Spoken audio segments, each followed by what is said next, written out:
have been liking everything. So I'm like happy as hell about that. That's super cool. And correct me if I'm wrong, but like the first time when you said the meme page posted your thing, they did it without credit, right? Yeah, man. Yeah. So they like, and it wasn't even out of like mal intent. They Mm-hmm. just legitimately found it somewhere else. Actually, if I remember correctly, they found it on like ifunny.com or Oh, dang. fuck them.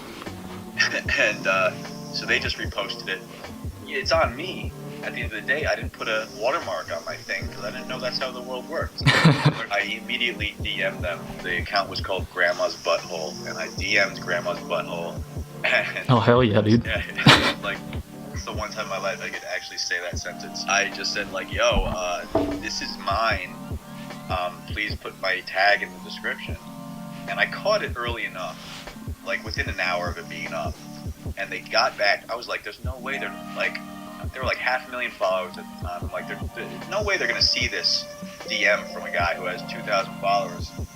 But they did, and they did right by me. Like, you know, I'll give them full credit for doing the right thing, and threw my tag in there, and that's when I started seeing the numbers. That's super cool. That's weird how like it's all started with like someone stealing your stuff, but it turned out to be like a blessing in disguise. That's super cool. Right, like it's all the more reason that proves the internet to be like the Wild West of sorts. Like there's just no rules, and there's no like set like I don't know, algorithm on how you just start getting numbers. Like that was my story, you know, someone like you said stealing my shit.